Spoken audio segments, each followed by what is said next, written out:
दोस्तों नमस्कार, स्वागत है आप सभी का online data for study YouTube channel पर। जैसा कि दोस्तों आप जानते हैं, किसी भर्ती संबंधित कोई भी जानकारी होती है तो आप सभी को online data for study channel के माध्यम से दी जाती है। उसी क्रम में इस वीडियो में हम बात करने वाले हैं उत्तर प्रदेश के अंदर योगी सरकार के माध्यम से दावा किया जा रहा है कि वो आगामी समय के अंदर 48,766 जो नौकरियां वो देंगे। इसके अलावा अगर बात की जाए प्राथमिक भर्ती को लेकर, साथ ही अगर बात की जाए प्राथमिक भर्ती की योग्यता के बारे में, क्योंकि इसको लेकर बहुत सारा बवाल आप सभी को देखने के लिए मिल रहा है। हाई कोर्ट से लेकर सुप्रीम कोर्ट तक के तमाम जो आदेश हैं वो आप सभी के सामने आते हुए दिखाई दे रहे हैं। इसी बीच और भी कई बड़ी भर्तियों को लेकर बात करेंगे, लेकिन उससे पहले वीडियो को लाइक कर दें, साथ ही शेयर कर दें और चैनल को सब्सक्राइब कर लें, जिससे कि आप सभी को online data for study channel के माध्यम से तमाम उन सटीक जानकारियों के नोटिफिकेशन सबसे पहले मिलते रहें। चलिए दोस्तों वीडियो शुरू करते हैं। शुरुआत करेंगे सबसे पहली अपडेट के बारे में, जो कि संबंधित है प्राथमिक भर्ती के अंदर एनसीटीई के माध्यम से योग्यता के निर्धारण के बारे में। आप जानते हैं कि प्राथमिक भर्ती हो या फिर शिक्षक भर्ती को लेकर कोई भी योग्यता का निर्धारण किया जाता है वो एनसीटीई के माध्यम से किया जाता है। एनसीटीई जिसको भी वैलिड कर देती है उसको कहीं ना कहीं यहाँ पे भर्तियों के अंदर बैठने का मौका मिल जाता है। बाद में भले ही वो मामले कोर्ट में चले जाते हैं, चाहे वो एनआईओ से डिलीट करने वाले अभ्यर्थियों का मामला हो या फिर बीएड वाले छात्रों का मामला।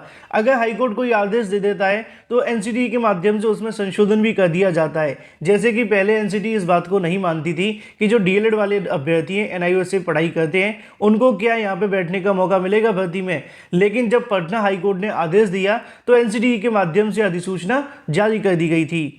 लेकिन अब अगर बात की जाए तो मामला फंसा हुआ है बीएड अभ्यर्थियों के बारे में, क्योंकि आप जानते हैं कि उत्तर प्रदेश के अंदर एनसीटीई से जवाब मांगा गया है 14 जुलाई तक।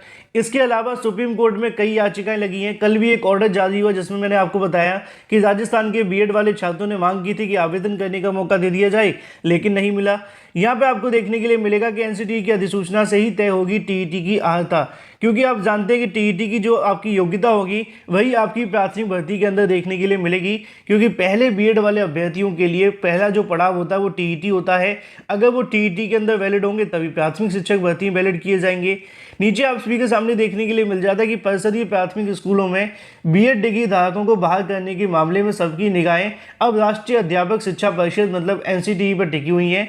प्रतीक मिश्रा इसके अलावा अन्य की याचिका पर जो हाईकोर्ट के अंदर सुनवाई देखने के लिए मिली थी, मंगलवार को यहाँ से कहीं ना कहीं जो स्थगित का आदेश है वो आगे बढ़ा दिया। मतलब जो आपकी भर्ती के ऊपर स्टे लगा हुआ है, यूपी टीईटी के ऊपर स्टे लगा हुआ है, उसको आगे बढ़ा दिया। कब तक के लिए बढ़ाया? 14 जुलाई तक। 14 जुलाई तक एनसीटीई के माध्यम से अपना जवाब दाखिल करने को कहा है। साथ ही राज्य सरकार का कहना है कि एनसीटीई की ओर से जो भी यहाँ से योग्यता का निर्धारण किया जाएगा या फिर जो भी निर्देश अनुसार यहाँ से जारी किए जाएंगे उसके अनुसार ही शिक्षक पात्रता परीक्षा का जो आयोजन है वो किया जाता है। क्योंकि मैंने आप सभी के सामने दिखाया था जो पीएनबी के माध्यम से लेटर जारी किया गया था, जिसमें योगी सरकार की पीएनबी के माध्यम से बताया गया था कि भाई हम जो आप सभी की बीएड वाले अभ्यर्थियों को वैलिड करते हैं या फिर बिठाते हैं वो सब कुछ देखने के लिए मिलता है एनसीटीई के आधार पे। हालांकि यहाँ पे एनसीटीई की अधिसूचना रद्द हो गई थी। सरकार ने ये भी कहा कि अभी उस मुद्दे को लेकर विचार किया जा रहा है सुप्रीम कोर्ट के अंदर, और जब तक एनसीटीई यहाँ से अपना कोई अंतिम आदेश जारी नहीं कर देती उससे पहले सरकार कोई विचार नहीं करेगी। उसी को लेकर नीचे लिखा हुआ कि एनसीटीई को 28 जून 2018 को अधिसूचना जारी करते हुए टीईटी 2021 के लिए 15 मार्च 2021 का शासनादेश जारी किया गया था, जिसके अंदर बीएड पाठ्यक्रम को प्राथमिक स्तर की परीक्षा के लिए योग्य माना गया था। 23 जनवरी को आयोजित हुई टीईटी परिणाम की अगर बात की जाए तो 8 अप्रैल को घोषित हो चुका है। राजस्थान हाईकोर्ट के माध्यम से 25 नवंबर 2021 को अपने आदेश में एनसीटीई की 28 जून 2018 की अधिसूचना को रद्द कर दिया गया था, जिसके खिलाफ स्पेशल अपील आप जानते हैं कि अभी सुप्रीम कोर्ट के अंदर लंबित है। राजस्थान हाईकोर्ट की अगर बात की जाए तो 25 नवंबर 2021 के आदेश के अनुपालन में एनसीटीई ने अब तक कोई भी संशोधित अधिसूचना या फिर आदेश जारी नहीं किया है। जैसा कि आपको पहले बताया था, एनसीटीई की शैक्षिक योग्यता के संबंध में कोई अधिसूचना जारी करने के बाद ही यूपी टीईटी के लिए यहाँ से निर्धारित किया जाएगी शैक्षिक योग्यता। जैसा कि पहले ही आप जानते हैं कि जब एनसीटीई अगर कोई बदलाव करती है तो योगी सरकार ने भी इस बात को कहा था कि उसके बाद ही कोई बदलाव किया जाएगा। लेकिन अब जो निगाहें टिकी हुई हैं वो एनसीटीई के ऊपर टिकी हुई हैं। लेकिन वही दूसरी तरफ बात की जाए अपनी अगली अपडेट के बारे में, जो कि संबंधित है 48,766 नौकरियों के बारे में। वीडियो को लाइक कर दें, साथ ही शेयर कर दें। यहाँ पे दोस्तों आप सभी को देखने के लिए मिलेगा कि एमएसएमई इकाई देगी अगर बात की जाए 48,766 लोगों को रोजगार के बारे में जानकारी दी गई है। उत्तर प्रदेश में तीसरी ग्राउंड ब्रेकिंग के बारे में अगर बात की जाए तो 3,586 करोड़ के होने के निवेश से अगर बात की जाती है तो सूक्ष्म लघु मध्यम मतलब कि एमएसएमई की तरफ से 865 इकाइयाँ लगाई जाएंगी। इसमें लगभग 48,766 लोगों को रोजगार मिलेगा। राज्य सरकार उत्तर प्रदेश को एक प्रमुख अर्थव्यवस्था के केंद्र बनाने की दिशा में काम कर रही है। ग्राउंड ब्रेकिंग की अगर बात की जाए 3 जून से स्पेशल यहाँ पे बात की जाएगी 75,000 करोड़ रुपए से अधिक की 1500 परियोजनाओं को शुरू करने को लेकर योजना है। सबसे ज़्यादा अगर बात की जाए तो 283 MSME इकाइयाँ मेरठ में स्थापित होने के बाद में यहाँ से जो निवेश है वो लगभग 13,985 रोजगार को अवसर पैदा होंगे।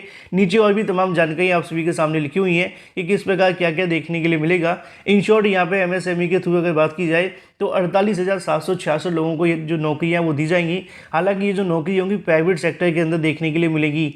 लेकिन वहीं दूसरी तरफ बात की जाए अपनी अगली अपडेट के बारे में जो कि संबंधित है प्राथमिक भर्ती के अंदर 19,000 सीटों को लेकर बेसिक शिक्षा मंत्री से हुई मुलाकात के बारे में। आप जानते हैं कि बेसिक शिक्षा मंत्री से लगातार छात्रों की ओर से मुलाकात की जाती है। 2 दिन पहले भी आपको वीडियो बनाकर मैंने बताया था कि 6,800 को लेकर अभ्यर्थी मुलाकात करने पहुंचे हुए थे। उसी को लेकर यहाँ पे आप सभी को देखने के लिए मिल जाएगा कि शिक्षक भर्ती के अभ्यर्थियों के माध्यम से बेसिक शिक्षा मंत्री जी को गिनाई गई गड़बड़ियाँ यहाँ पे आप सभी के सामने देखने के लिए मिलता है कि बेसिक की अगर बात की जाए 69,000 सहायक अध्यापक भर्ती के अंदर आरक्षण पीड़ित अभ्यर्थियों के माध्यम से बेसिक शिक्षा मंत्री संदीप सिंह के उनके आवास पर जाकर मुलाकात की।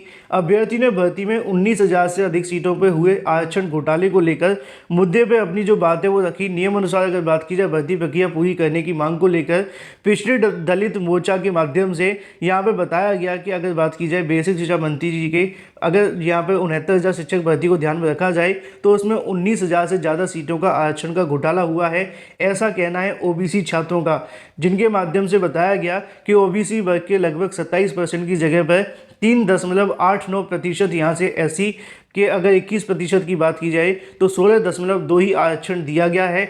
अभ्यर्थियों ने आरोप लगाया कि भर्ती में बेसिक शिक्षा नियमावली 1981 और आरक्षण नियमावली 1994 का उल्लंघन किया गया। उन्होंने अधिकारियों के खिलाफ कड़ी कार्रवाई किए जाने को लेकर आरक्षण पीड़ित अभ्यर्थी को न्याय दिलाने की मांग की। इसके बाद यहाँ से बेसिक शिक्षा मंत्री जी के माध्यम से सचिव प्रताप सिंह बघेल को बुलाया और आरक्षण घोटाले को लेकर यहाँ से जो बात है वो की। इन शॉर्ट अगर कहा जाए तो अभ्यर्थियों के माध्यम से प्राथमिक शिक्षक भर्ती के अंदर 19,000 सीटों को लेकर जो घोटाला हुआ है उसके बारे में कहीं ना कहीं बेसिक शिक्षा मंत्री जी को अवगत करवाया गया है। अब मंत्री जी क्या करेंगे ये देखना दिलचस्प होगा, क्योंकि 69,000 शिक्षक भर्ती के चलते ना तो नई भर्ती आ रही है और ना ही पुरानी भर्तियां पूरी हो रही हैं। 6,800 का भविष्य भी अधर में लटका हुआ है। कब तक उनको नियुक्ति मिलेगी और कैसे नियुक्ति मिलेगी, 69,000 के चयनितों के बारे में क्या होगा, कोर्ट कब तक इनको राहत देगी या फिर क्या होने वाला है, अभी पूरे तरीके से अनिश्चितताओं का दौर जारी है। अभ्यर्थी इसको लेकर धरना प्रदर्शन भी कर रहे हैं। ना तो 6,800 का रास्ता साफ हो रहा है तो वहीं दूसरी तरफ अभ्यर्थी 19,000 सीटों को लेकर शिक्षा मंत्री को अवगत कराने का प्रयास कर रहे हैं। वहीं दूसरी तरफ बात की जाए अपनी अगली अपडेट के बारे में, लेखपाल भर्ती के कट ऑफ के बारे में। आप जानते हैं कि लेखपाल भर्ती को लेकर कट ऑफ का मामला न्यायालय में जा चुका है और कल की तारीख में इसको लेकर आपको सुनवाई भी देखने के लिए मिली, जहां पे कोर्ट के माध्यम से लेखपाल भर्ती के अंदर कट ऑफ को लेकर हाई कोर्ट की तरफ से UPSSC के अधिवक्ता को बताया गया कि उन्होंने कहीं ना कहीं जो PH कैटेगरी के अभ्यर्थी हैं उनके साथ में कट ऑफ को लेकर जिस प्रकार का बर्ताव किया गया है, अगर आयोग इसको लेकर संशोधन नहीं करता है या फिर आयोग के माध्यम से अपनी जो रिपोर्ट है वो नहीं सौंपी जाती है कि किस वर्ग के अंदर कितनी कितनी कट ऑफ देखने के लिए मिली है, तो वो यहाँ से कहीं ना कहीं इस कट ऑफ में बदलाव करने को लेकर जो आदेश है वो जारी कर देंगे। साथ ही जो PH अभ्यर्थी हैं उनको भर्ती में बैठने का आदेश भी जारी करेंगे। हालांकि आयोग के माध्यम से इसको लेकर अगली सुनवाई में जवाब दाखिल करना है और उसके बाद ही कोर्ट के माध्यम से कोई फैसला होगा। अब यहाँ पे कहीं ना कहीं लेखपाल भर्ती को लेकर पेश प्रस्ताव हुआ दिखाई दे रहा है। वहीं दूसरी तरफ बहुत सारे अभ्यर्थी वीडियो भर्ती के री एग्जाम के बारे में पूछते हुए दिखाई देते हैं कि सर इसकी परीक्षा कब तक देखने के लिए मिलेगी, क्योंकि आप जानते हैं कि UPSSC के परीक्षा कैलेंडर के अंदर तमाम उन भर्तियों को जगह दी गई, लेकिन ये भर्ती अभी भी लटकी हुई है। वजह क्या है इसके बारे में अगर बात की जाए तो इसकी 2 वजह आप जानते हैं कि पहले मामला हाईकोर्ट में गया था, वहाँ से भी कहीं ना कहीं UPSSC आयोग की जीत हो गई थी, अभ्यर्थियों की बात नहीं मानी गई। फिर ये मामला डबल बेंच में गया, फिर भी यहाँ पे कहीं ना कहीं डबल बेंच ने कहा कि भाई इसका री एग्ज़ाम करा लो। अब ये मामला सुप्रीम कोर्ट में भी गया हुआ है। बहुत सारे अभ्यर्थी की तरफ से स्पेशल लीव पिटीशन फाइल कर दी गई हैं, लेकिन अभी इन पर सुनवाई नहीं हो पा रही है। जैसे ही यहाँ पे जुलाई के बाद सुनवाइयाँ शुरू होंगी तो यहाँ पे कहीं ना कहीं आयोग भी चाहता है कि इससे संबंधित जो विवाद लगे हुए हैं वो खत्म हो जाए और उसके बाद ही इसकी जो परीक्षा है वो करवाई जाए। अभी इसकी जो परीक्षा है वो जून या जुलाई तक होने की कोई संभावना दिखाई नहीं दे रही है। आयोग के कई बड़े अधिकारियों से जानने का प्रयास होता है तो उनकी तरफ से कहा जाता है कि इस परीक्षा को करवाया जाएगा, लेकिन कब तक होगी इसके बारे में उनके माध्यम से किसी प्रकार की कोई जानकारी नहीं है। इन शॉर्ट अगर कहा जाए तो आगामी 60 से 65 दिनों के अंदर इस परीक्षा को लेकर आयोग के पास में किसी प्रकार का कोई भी प्रारूप नहीं है और जुलाई के बाद उसके पास में और भी बहुत सारी भर्तियाँ हैं जिनको करवाना होगा, फिर PET आ जाएगा और भी बहुत कुछ। यही वजह है कि अभी वीडियो एग्ज़ाम को लेकर थोड़ा सा हीला हवाली बढ़ती जा रही है। एक तरफ आप जानते हैं मामला न्यायालय में भी है, तो आयोग भी इस बात से कहीं ना कहीं जानता है कि जब तक न्यायालय की तरफ से कोई फैसला नहीं आ जाता तब तक इसकी परीक्षा को न करवाया जाए। लेकिन वही दूसरी तरफ बात कर लीजिए दरोगा भर्ती की परीक्षा के बारे में। आप जानते हैं कि दरोगा भर्ती की परीक्षा को भी रद्द करने की मांग की जा रही है। इसके अंदर बड़े स्तर पर धांधली देखने के लिए मिली है। ऐसा मैं नहीं कह रहा हूँ, ऐसा समाचार पत्र कह रहे हैं। रोज कहीं ना कहीं यहाँ से धांधली भ्रष्टाचार को लेकर खुलासे हो रहे हैं और भर्ती बोर्ड का दावा है कि परीक्षा में धांधली नहीं हुई है।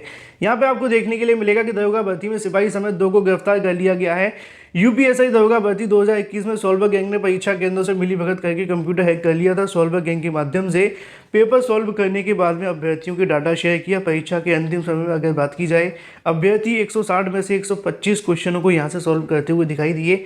और ये कैसे हुआ है इसके बारे में जानकारी आपके सामने लिखी हुई है।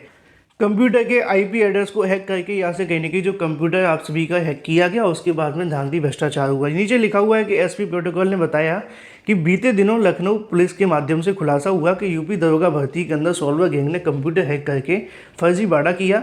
दरअसल भर्ती बोर्ड ने जब अभ्यर्थी की कॉपी चेक करवाई तो पता चला कि 2 घंटे में पेपर कई ऐसे अभ्यर्थी हैं जो कि आखिरी 45 मिनट के अंदर 160 में से 125 क्वेश्चन सॉल्व कर दिए और बाकी के पहले समय बस वो यहाँ पे भजन करते हुए दिखाई दे रहे थे।